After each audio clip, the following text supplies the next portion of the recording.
Hello and welcome to the History Almanac, where we explore fascinating stories of the past.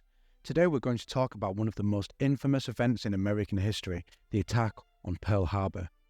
On the 7th of December 1941, Japan launched a surprise aerial strike on the United States naval base in Hawaii, killing thousands of Americans and plunging the nation into World War II. But how much do you really know about this day of infamy? Here are 10 facts that might surprise you about Pearl Harbor.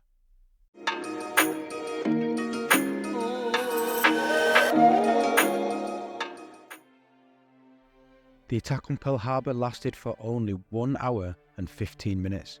It might seem like a long time, but in reality it was a very swift and devastating assault. The Japanese planes came in 2 waves, dropping bombs and torpedoes on the ships, planes and facilities at Pearl Harbor. They destroyed or damaged 8 battleships, nearly 190 aircraft and other naval vessels. They also killed 2,400 Americans and wounded over 1,000 others.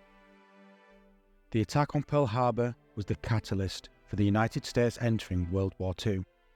Before Pearl Harbor, the United States tried to stay out of the conflict that had been raging since 1939, but after Japan's aggression, President Franklin D. Roosevelt asked Congress to declare war on Japan on the 8th of December.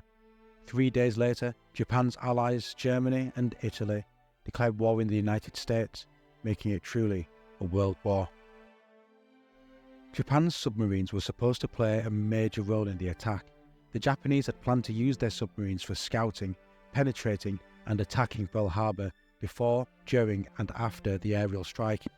However, their plans were foiled by several factors: the American anti-submarine defences, the shallow waters of the harbour, and the poor coordination between the submarines and the planes. Only 5 of the 35 submarines deployed by Japan managed to fire their torpedoes. None of them hit their targets. Despite their success in damaging or sinking many ships and planes, the Japanese failed to hit some of the most vital targets at Pearl Harbor: the oil storage tanks, the submarine base, and the repair facilities. These targets would have crippled the United States Pacific Fleet for a long time, but they were spared because the Japanese focused on the battleships instead. This proved to be a costly mistake, as the US was able to recover quickly and launch counterattacks against Japan. The Japanese did not declare war before the attack on Pearl Harbor. Although Japan had sent a lengthy message to the US government, breaking off diplomatic relationships and implying war, the message was not decoded until after the attack had begun. The message was also not a formal declaration of war, but rather a vague statement of Japan's grievances and intentions. The Japanese did not destroy any American aircraft carriers at Pearl Harbor. One of the main goals of the Japanese attack was to cripple the US naval power in the Pacific by sinking or damaging the aircraft carriers, which were most potent weapons in naval warfare. However, none of the 3 carriers assigned to the Pacific Fleet were at Pearl Harbor that day. They were either on training missions or delivering planes to other islands. This lucky coincidence saved the United States from a worse disaster and allowed it to launch counterattacks in the following months.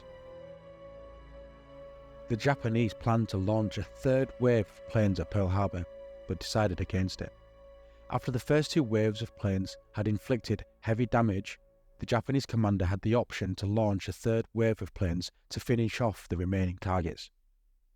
However, he decided to cancel the 3rd wave, fearing it would expose his fleet to a possible American counterattack, or that it would encounter stronger resistance from the American air defences. He also wanted to conserve his planes and pilots for future operations. Tora, Tora, Tora. This code was used by the Japanese at the beginning of the attack, after the first wave of planes had arrived over the harbour.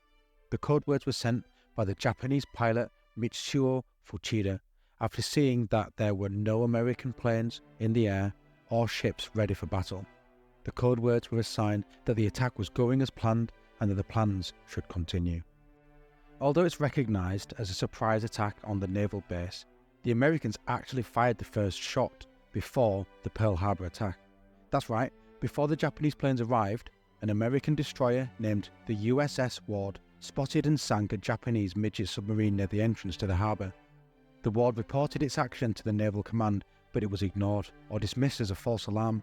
The Ward's report was only validated 60 years later when the sunken remains of the submarine were found by the University of Hawaii students on the 28th of August 2002.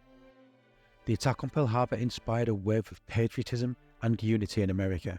When President Roosevelt addressed Congress and the nation, he called December the 7th a date which will live in infamy, and asked for a declaration of war against Japan. His speech was met with overwhelming support, and the country rallied behind the war effort with a sense of outrage and determination. Millions of Americans volunteered for military service, donated money and resources, and worked in factories and farms to produce weapons and supplies for the war. The slogan, "Remember Pearl Harbor," became a rallying cry for Americans throughout World War II. That's all for this episode of the History Almanac. I hope you learned something new and interesting about Pearl Harbor. If you enjoyed this video, please like, share and subscribe to our channel for more historical content. And don't forget to leave a comment below with your thoughts or questions about Pearl Harbor, or any other topic you'd like us to cover in the future.